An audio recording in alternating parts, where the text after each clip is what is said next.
A palavra de hoje, então, se chama Na Contramão do Mundo. Nós vivemos em um mundo que exalta em cada cultura diferente, em cada momento da humanidade, em cada geração, sempre tem algo no mundo que são valores contrários à palavra de Deus e ao reino de Deus.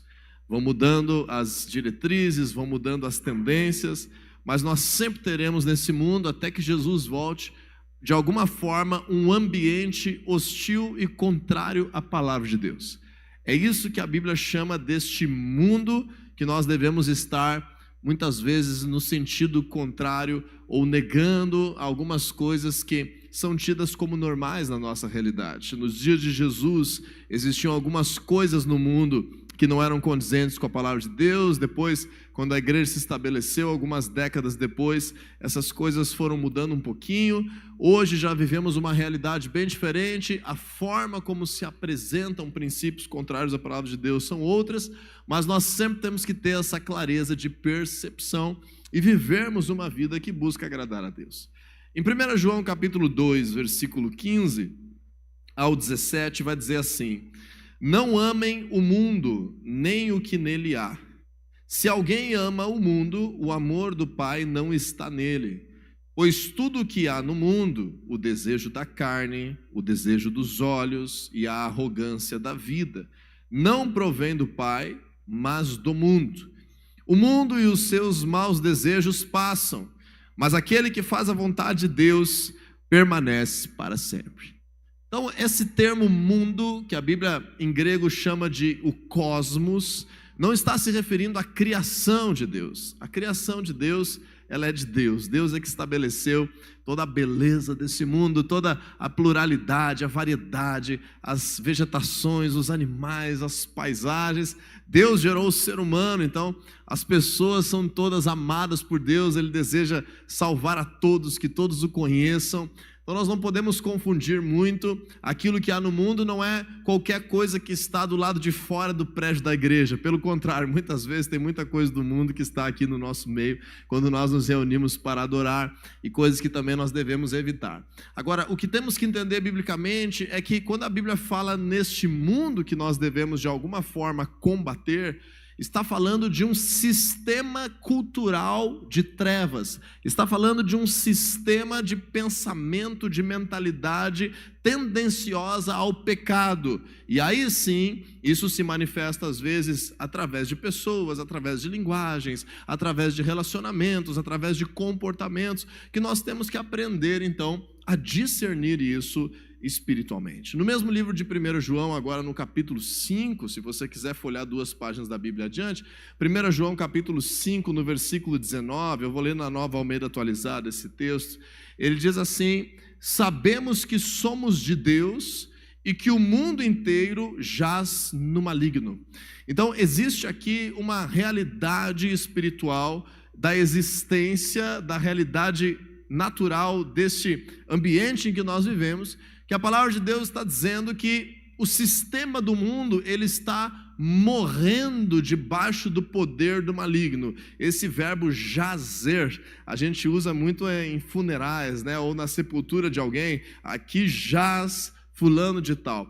Então, quando a Bíblia fala que o mundo jaz no maligno, ela está dizendo que o sistema de trevas desse mundo, ele está causando destruição, causando morte, ele está perecendo, ele está desfazendo as coisas de Deus através do poder de Satanás, de seus demônios, de toda uma estrutura de trevas que a Bíblia nos revela.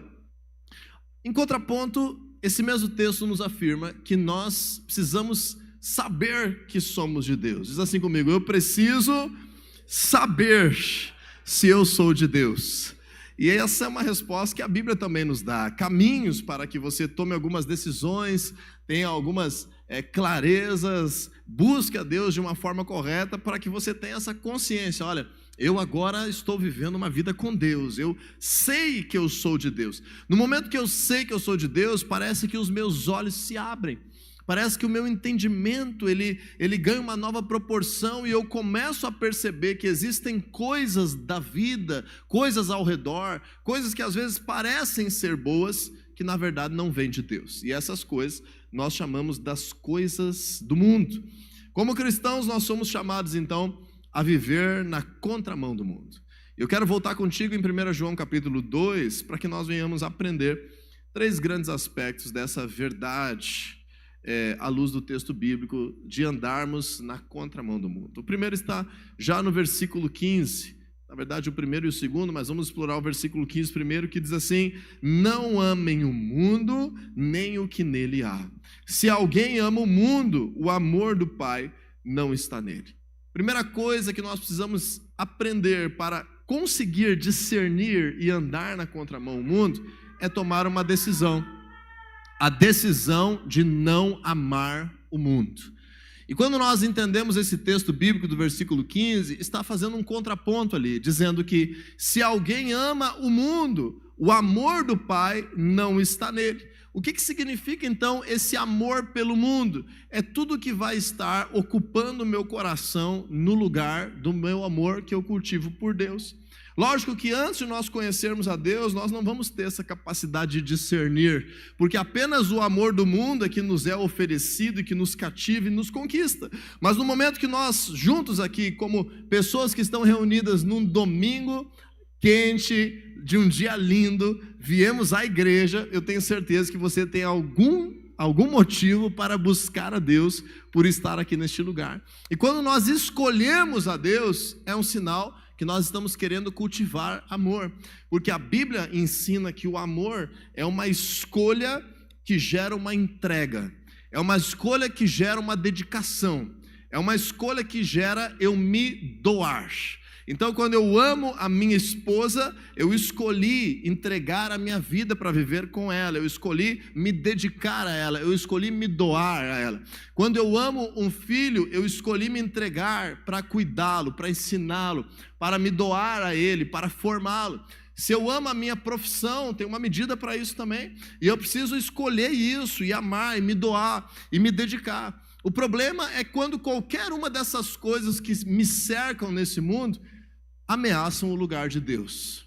Então, se eu amo o mundo mais do que a Deus, eu tiro o amor de Deus do meu coração e eu começo a ter uma necessidade de preencher o meu ser. Tem uma canção recente que nós vamos cantar hoje ao final, que diz assim: no mundo busquei, mas não preencheu-me.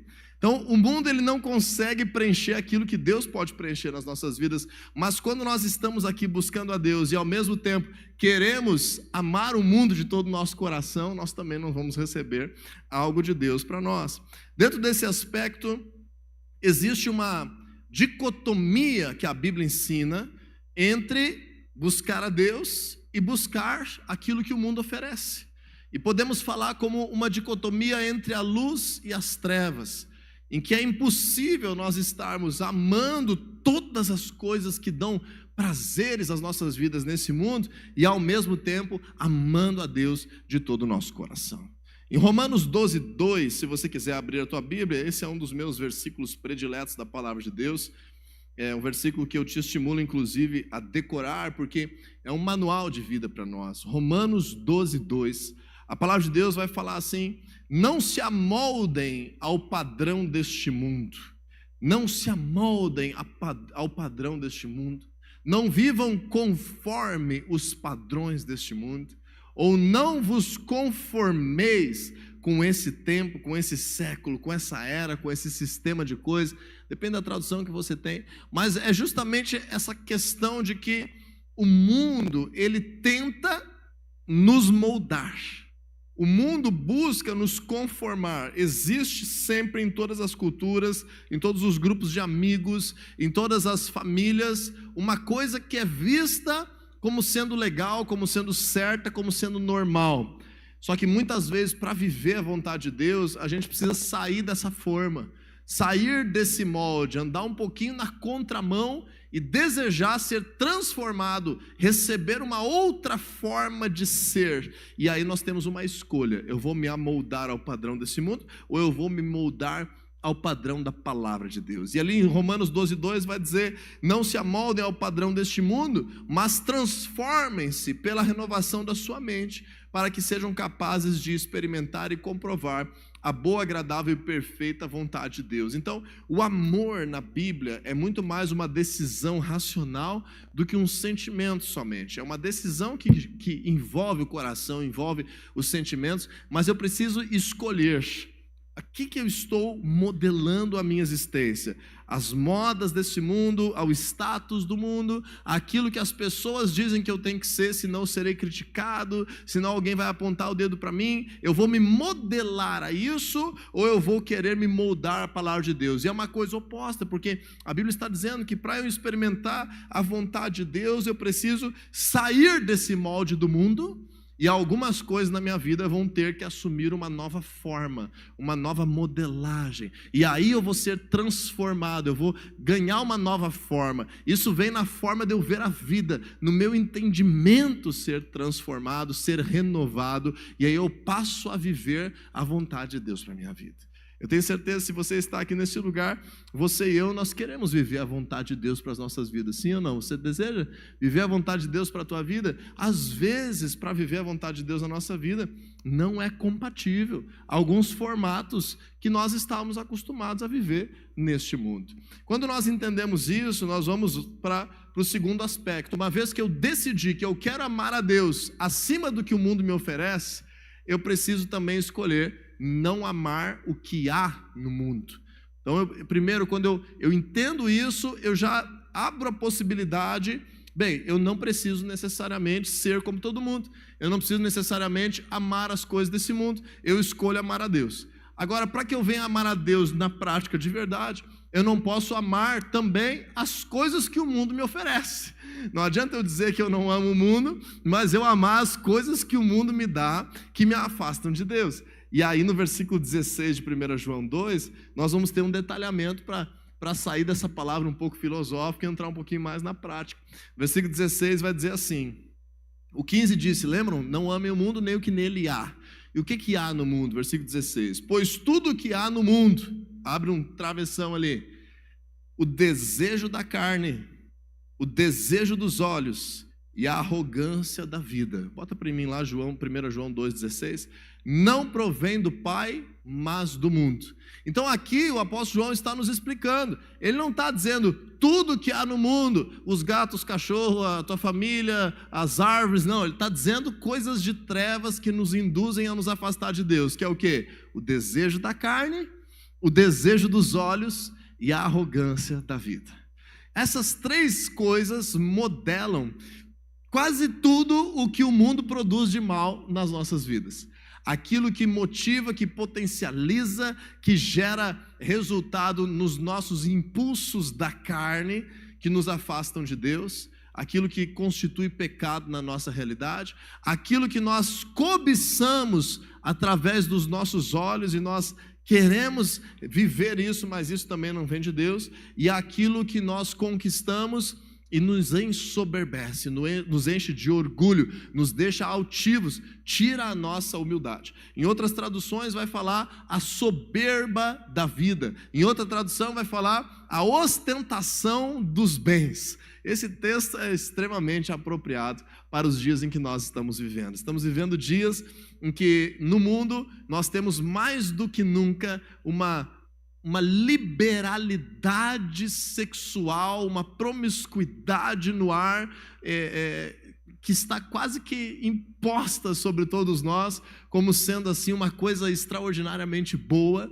envolvendo esses desejos da carne, envolvendo toda essa questão de consumo, toda essa questão dos bens, da ostentação da vida, toda essa questão de nós estarmos aparentando algo que muitas vezes nós não somos, e ao mesmo tempo aí nas nossas redes sociais, na palma da mão todos os dias, nós temos muita coisa que nos conquista pelos olhos e enchem o nosso coração e acabam muitas vezes nos afastando de Deus. Então, nesse aspecto, eu não sei o que hoje tem sido tentações na tua realidade quanto à carnalidade, quanto à tua carne. E a nossa carne, a nossa carnalidade, o que a Bíblia fala, não é necessariamente o nosso corpo, mas sim a nossa tendência ao pecado. Os desejos da carne são as coisas que são contrárias ao Espírito Santo de Deus. Então, temos aí todas as questões de temperamento, que envolvem a nossa carnalidade, que nos afastam de Deus, toda a ira, toda a maledicência, toda a inveja, todo o ciúme, uma série de coisas que envolvem temperamento, angústia, ansiedade, que nos afastam de Deus. Tem todas as coisas que envolvem a nossa sexualidade, que tem a ver com os impulsos da nossa carne, que existe um padrão bíblico abençoado por Deus para a nossa sexualidade, e existem muitos outros padrões nesse mundo que nos afastam daquilo que é a vontade de Deus. Dentro dos desejos da nossa carne, existem muitas coisas que você precisa identificar nesse momento da tua vida. Agora, quanto aos desejos dos olhos, a mesma coisa. Não adianta a gente simplesmente querer dizer assim, não, eu não vou abrir os olhos para viver, eu não vou ver nada, eu não vou mais me envolver com nenhuma situação. Você e eu precisamos discernir o que nós estamos expondo diante de nós, que são coisas que estão nos contaminando, que são coisas que estão nos fazendo pensar mal, que são coisas que estão nos fazendo ter um entendimento errado a respeito das coisas. Esses dias, eu estou, às vezes, durante a semana, dando uma evitada em comer doce demais, assim. Eu estou dando uma evitada e tem uns dias que eu dou uma cortada no açúcar. E aí no escritório, esses dias, nós íamos receber uma pessoa e nós tínhamos um bolinho com cobertura de chocolate, um bolinho de milho, de cenoura, não me lembro agora, com cobertura de chocolate. Para mim isso é uma grande tentação, não sei se é para você. E aí o bolinho estava subindo as escadas para chegar no meu escritório. E eu ia trabalhar a tarde toda, só eu e aquele bolinho de portas fechadas. E eu disse assim, para quem estava subindo com aquele bolinho, eu disse assim, por favor, pelo amor de Deus, não leva esse bolo para lá. Deixa ele escondido, deixa ele aqui embaixo. Porque se eu trabalhar a tarde toda na frente dele, olhando ele, vai ser muito mais difícil eu não provar uma fatia dele. Se ele não estiver diante dos meus olhos, aí eu garanto que eu vou conseguir ficar sem ingerir esse bolo. Está fazendo sentido para você isso ou não? Agora traduz esse bolo para qualquer outra coisa que, quem sabe, você está se expondo desnecessariamente. Quem sabe é uma tentação aí de adultério, quem sabe é uma tentação aí na questão da pornografia, quem sabe é uma tentação na questão de se libertar de um vício que você tem, quem sabe é uma tentação de um consumismo, de comprar desenfreadamente, coisas que você fica alimentando com os teus olhos, e isso vai deixando mais difícil você vencer para estar vivendo os princípios de Deus. E por último, então, essa arrogância da vida, essa soberba da vida, a humildade precisa ser um constante exercício. Às vezes a gente diz assim, a pessoa que é rica é arrogante, a pessoa que é pobre é humilde. Isso não é um conceito da palavra de Deus, mas logicamente é muito mais fácil você ser humilde quando você não tem nada. Então há um exercício, há um crescimento, há uma maturidade, que conforme você adquire as coisas, você precisa exercitar a tua humildade. E a nossa generosidade, o nosso altruísmo, a nossa solidariedade é uma grande ferramenta para que nós venhamos estar vencendo aí essa arrogância, essa soberba da vida. Às vezes, quando nós podemos ter a oportunidade de visitar uma pessoa que está doente, quando podemos ter uma oportunidade de conversar um pouquinho com quem está no final da sua vida, com quem está ali refletindo sobre algumas coisas que possam nos ensinar, são coisas que nos previnem dessa arrogância. Então, não ame o mundo e não ame também aquilo que há no mundo. São coisas que são boas para a nosso momento, a nossa carnalidade. Então, por que Deus quer nos privar de coisas que são boas? Porque essas coisas produzem prejuízos eternos. Existem coisas boas que nos afastam de Deus, são coisas prazerosas, mas são coisas que produzem prejuízos eternos. Então, a terceira coisa que eu preciso te falar, para que nós venhamos entender, para andar na contramão do mundo, é que as coisas do mundo passam. Diga assim comigo, a vida neste mundo é transitória. As coisas desse mundo passam. Só que se nós amarmos esse mundo e as coisas desse mundo, nós vamos ter prejuízos eternos.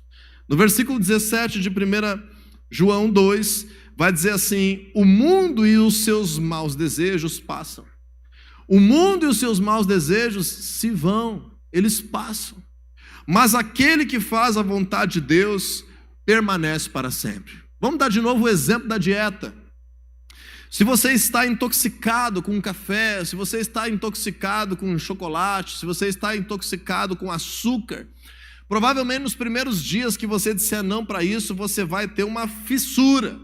Mesma coisa vale se você quiser vencer a nicotina, a maconha, a cocaína ou qualquer outra coisa que envolva o teu organismo e cause uma dependência neurológica nos teus desejos e nos teus impulsos. Então, os primeiros dias vai ser muito difícil de você vencer. Mas daqui a um tempo, quando você vence isso, e por isso que a prática do jejum é tão importante, porque ela nos faz aprender a dizer não para coisas que nós podemos ter, mas que talvez estejam nos fazendo mal. Quando você vence, depois muda inclusive a tua vontade, é ou não é? Não teve essa experiência já? É a mesma coisa que quando nós estamos vivendo coisas espirituais. Às vezes no início vai te dar assim uma dificuldade muito grande para superar aquilo, mas ali na frente passou aquela fase, passou aquela vontade, passou aquele impulso, e você viu, uau, que bom que eu venci, que bom que aquele bolinho não subiu no meu escritório, que bom, porque eu tinha comido ontem já, hoje eu queria me dedicar, eu gostaria de estar mantendo a minha saúde em dia, que bom que eu consegui não entrar naquela roda de fofoca, que bom que hoje eu venci, eu não olhei para aquela menina que estava indecente na minha frente, coisa boa, eu consegui vencer, amanhã já vai ser mais fácil para mim, por causa que as coisas do mundo passam, os seus maus desejos, eles são passageiros, são transitórios, mas aquele que faz a vontade de Deus permanece para sempre. Então as coisas de Deus nos levam ao fruto de longo prazo. As coisas de Deus nos levam, inclusive, à eternidade. Nos levam a ter uma família consolidada. Nos levam a ter uma profissão bem fundamentada. Nos levam a ter finanças bem administradas. Nos levam a ter um temperamento dominado, controlado pelo Espírito de Deus. As coisas de Deus nos fazem vencer e sermos constantes e termos frutos ao longo da nossa vida.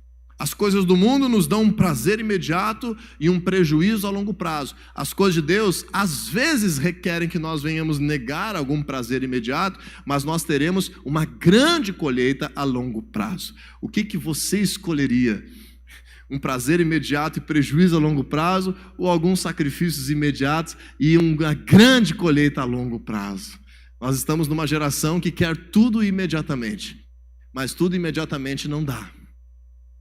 É assim que muitos famosos têm perdido a sua vida, têm perdido a sua saúde, têm perdido a sua família, têm perdido até mesmo as suas riquezas, têm perdido a sua vida, por causa que o mundo não é feito, a vida com Deus não é feita de prazeres imediatos. Nós precisamos aprender a trabalhar os princípios de Deus na nossa vida. Então, em Gálatas capítulo 5, se você quiser abrir comigo, um pouquinho mais em direção ao início da Bíblia, pertinho de 1 João, mas mais em direção ali para trás.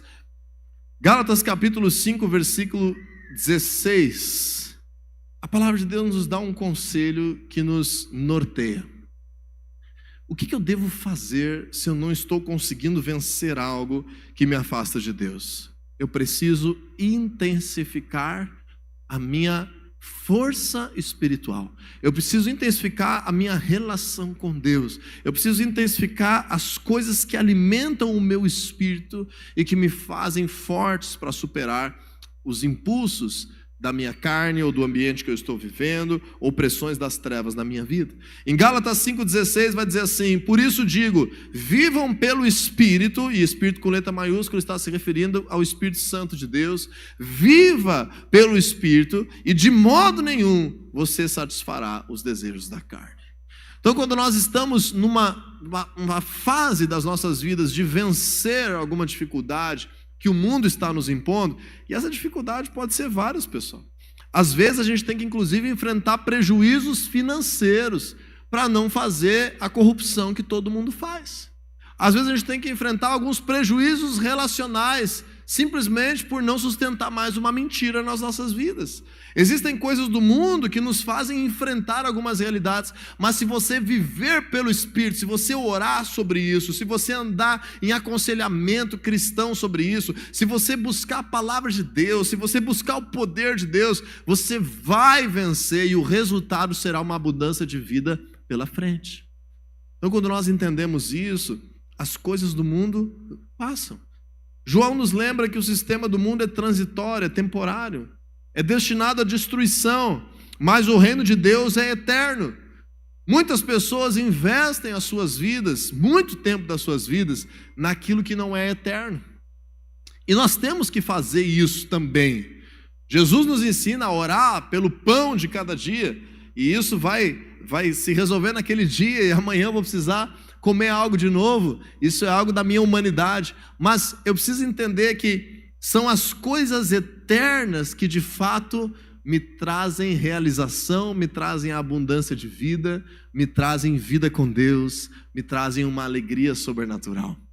E a Camila estava ministrando hoje aqui e meio que se cruzou os nossos temas, porque em Mateus capítulo 6, versículo 19, a palavra de Deus, Jesus, ele nos ensina uma parábola muito interessante. Se você quiser ir lá comigo, em Mateus capítulo 6, no meio lá dos discursos do Sermão da Montanha, cheio de nuances em vários aspectos da vida. Inclusive, se você nunca leu a Bíblia, pode ler o livro de Mateus, pode entrar no nosso grupo de leitura da Bíblia, fazer as tuas perguntas, tirar as tuas dúvidas. Tem o link lá no Instagram. Mateus capítulo 6, versículo 19 ao 21, Jesus vai dizer assim: não acumulem para vocês tesouros na terra, onde a traça e a ferrugem destrói, e onde os ladrões roubam e furtam. Mas acumulem para vocês tesouros no céu, aonde a traça e a ferrugem não destrói, e onde os ladrões não a roubam nem furtam. Pois onde estiver o teu tesouro, ali também vai estar o teu coração. Então, Jesus não está dizendo que a gente não deve trabalhar, Jesus não está dizendo que a gente não deve ganhar dinheiro, Jesus não está dizendo que a gente não pode ter algum conforto na nossa vida. Pelo contrário, a palavra de Deus declara que se nós obedecermos o Senhor, nós comeremos o melhor dessa terra.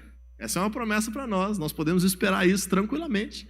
A palavra de Deus, ela nos garante que nós seremos abençoados em tudo aquilo que nós fizermos, que prosperará o trabalho das nossas mãos. Em Tessalonicenses, o apóstolo Paulo tinha um pessoal meio vagal na igreja, ele escreve assim: aquele que não quiser trabalhar também não coma, não fique lá sugando os outros, vamos ser um povo produtivo. Então, aqui nós não somos de forma alguma cristãos maculados por uma perspectiva socialista diabólica nessa terra. Nós precisamos entender que nós construímos e adquirimos as coisas que Deus nos deu, e muitas delas são sementes, e também no nosso trabalho. Agora, se eu fizer isso humanamente, para ficar acumulando tesouros e tesouros e tesouros e mais tesouros, e negligenciando, tirando o lugar daquilo que é de Deus, a minha vida vai acabar, e aquilo que eu acumulei, eu não vou ter benefício nenhum, eu vou ter vivido em vão, vou ter vivido inutilmente. Mas agora, se eu consigo encontrar um equilíbrio na minha vida, de estabelecer o sustento da minha família, estabelecer o meu desenvolvimento profissional, à medida que eu abençoo pessoas, à medida que eu sirvo pessoas, à medida que eu levo a palavra de Deus, à medida que eu cultivo a minha família, à medida que eu estou crescendo na minha relação com Deus, eu agora começo a também produzir frutos no reino de Deus. E agora eu me importo mais com ter frutos sobrando no reino de Deus, do que com ter frutos sobrando desnecessariamente na minha relação humana nessa terra. E quando eu tenho frutos sobrando no reino de Deus, eu começo a ter tesouros. E a Bíblia fala que os meus tesouros no reino de Deus não podem ser roubados, não podem ser destruídos, não podem ser corroídos, e especialmente revelam aonde está o meu coração. Aquilo que eu realmente me dedico, aquilo que eu realmente me apaixono, aquilo que se torna a minha prioridade, revela onde está o meu coração. Então, por isso, eu gostaria que nós pudéssemos refletir hoje em o que nesse momento, quem sabe nesse mundo, está nos impedindo de viver a vontade de Deus. Esteja no mundo sem amar o mundo. Ame as pessoas sem amar a malícia, sem amar o pecado, sem amar a sensualidade. Ame o teu trabalho sem amar a corrupção, sem amar a desonestidade, entende? Ame a tua família, sem ser uma pessoa insegura, sem ser uma pessoa dependente no sentido de ser obsessiva, ou ciumenta ao extremo, ou uma pessoa implicante ao extremo. Queira servir. Jesus veio para servir, e Ele nos chama para servir. Isso vai nos causar muitas bênçãos e tesouros nos céus. Então, eu termino ali com 1 João 2,17 de novo, que no final vai dizer assim: aquele que faz a vontade de Deus permanece para sempre. Escolha fazer a vontade de Deus na tua vida. Escolha discernir, e às vezes vai ter que ter uma conversa meio chata com algum amigo e dizer assim, cara, não me mostra isso aqui, cara, não fala assim comigo mais, eu queria falar de outras coisas contigo. Vai ter que ter às vezes uma conversa um pouquinho difícil dentro de casa, dizer assim, ou minha esposa, ou meu filho, quem sabe a gente não assiste mais essa série aqui que está fazendo mal para nossa casa, quem sabe a gente não escuta mais essas músicas aqui, olha o que essa música está dizendo. A gente assumiu alguns compromissos conosco mesmo e dizer assim, olha, dos meus lábios não vai sair mais esse tipo de palavra, esse tipo de vocabulário pejorativo, errado, sujo. Olha, no meu dinheiro eu quero agora trabalhar com honestidade, eu vou ter alguns sacrifícios envolvidos, mas eu vou recomeçar porque eu quero viver a vontade de Deus. Isso é nós andarmos na contramão do mundo. Não espere que o mundo te aplauda por isso. Não espere que pessoas que não conhecem a Deus te apoiem nisso. Não espere isso. Mas a palavra de Deus, ela sim vai produzir frutos para a eternidade. O difícil é nós chegarmos diante de Deus, quando Jesus vier, e dissermos assim, Senhor, em teu nome expulsamos demônios, curamos enfermos. Eu estava lá na igreja todo domingo, e Jesus disse que ele vai dizer para alguns, olha, por favor, sai da minha frente, te afasta de mim, tu que pratica o mal, eu não te conheço. Mas, Senhor, eu estava lá na igreja, eu até curei pessoas, eu expulsei demônios, eu preguei a tua palavra. E Jesus nos disse já que ele vai dizer para algumas pessoas, sai da minha frente, tu não faz parte do meu reino. Tu desejou viver o mal, tu praticou o mal na tua vida. Isso não tinha nada da minha presença. Então, nós precisamos, como igreja, como cristãos, entender que muitas vezes a nossa linguagem está contaminada pelo mundo. As nossas vestimentas estão contaminadas pelo mundo. Muitas vezes a nossa forma de pensar está contaminada pelo mundo. Aquilo que são os nossos hobbies, o nosso lazer, às vezes está contaminado pelo mundo. A Bíblia ensina tanta coisa. E foi Deus que estabeleceu, por exemplo, a necessidade de nós termos um descanso. Um dia de descanso, foi Deus que estabeleceu isso na Bíblia. Não foi invenção humana. Foi Deus que estabeleceu na Bíblia as festas. Deus gosta de festa. Deus ensinou o povo a celebrar. Mas nessas festas existe todo um princípio que a gente deve manter. Então tenha cuidado, nós estamos chegando agora no final do ano. Tenha cuidado, nós estamos chegando no Natal. O Natal fala sobre Jesus, sobre a vinda de Jesus ao mundo. Não ensina o teu filho a pedir coisas para o Papai Noel e você não está ensinando teu filho a orar para Jesus, a ter um relacionamento com Deus. Entende? São coisas do mundo que querem tirar o lugar de Deus. Então, a gente tem lá em casa o hábito de, há muitos anos já, nós não temos Papai Noel, nós não temos árvore, nós não temos nada que não remeta a uma vida com Deus e que possa tirar o nosso coração do reino de Deus. Vai ter carnaval, se tu vai ter folga, tenha uma folga saudável, mas não use isso como desculpa para dizer que naqueles 4 dias você pode fazer o que tu quiser com o teu corpo, que não tem problema nenhum, porque todo mundo faz. Isso são coisas do mundo. As coisas do mundo não podem tomar o lugar de Deus nas nossas vidas. Não é porque todo mundo acha bonito cultuar os mortos no dia 31 de outubro e colocar sangue e sair que nem um zumbi e dizer que a morte é legal, que você faça isso e fique de bem com Deus. Isso não é uma coisa boa para um cristão praticar. E da mesma forma, nós temos que revisar as nossas motivações, revisar os nossos porquês. Por que eu estou agindo dessa forma? Por que eu estou expondo o meu corpo desse jeito? Quem sabe se isso não é necessário? Por que eu estou falando dessa pessoa desse jeito, com essa maldade nos meus lábios, com esse veneno sendo destilado nos meus lábios quando eu comento sobre alguma pessoa? Por que eu estou permitindo essas coisas do mundo penetrarem a minha realidade? É só porque os outros estão fazendo também? Como dizia a mãe da maioria de nós, você não é todo mundo. Então, você é alguém que tem uma identidade de filho de Deus. E talvez essa identidade ainda não esteja muito clara na tua vida. E se não estiver clara, não tem problema, há um aprendizado, há um crescimento, há um processo. Não te culpe por isso. A igreja não está aqui para dizer o que pode, o que não pode, nem fiscalizar a vida de ninguém. Mas à medida que a gente vai conhecendo a Deus, a gente precisa ser ensinado que abraçar a vontade de Deus é oposto a abraçar muitas coisas que o mundo nos oferece. Não dá para abraçar as duas coisas. Então, se você quer ser um cristão bem-sucedido como cristão, escolha em vários momentos, e todos os dias a gente vai ter que viver isso, andar na contramão do mundo. Esses dias um pastor, eu não me lembro, acho que foi um pastor, não, foi no filme da Forja, se você não viu ainda, recomendo. Foi falado sobre o texto do discipulado, que Jesus fala assim: se alguém quiser vir atrás de mim, vir meu seguidor, vir após mim, negue-se a si mesmo, tome a sua cruz e siga-me. E tem um versículo que diz: tome a sua cruz diariamente. Diga aí para quem está ao teu lado: tome a sua cruz diariamente. Diariamente. Agora, o que é isso? Eu vou comprar amanhã na Shopee uma cruz e eu vou botar no meu pescoço. Não é isso. Naquele filme eu achei fantástico a explicação que o roteiro deu. E ele disse assim: tomar a sua cruz diariamente significa que algo de você vai ter que morrer todos os dias. Alguma coisa você vai ter que dizer um não todos os dias nesse mundo. Algo vai ter que morrer para você continuar irrepreensível fazendo a vontade de Deus.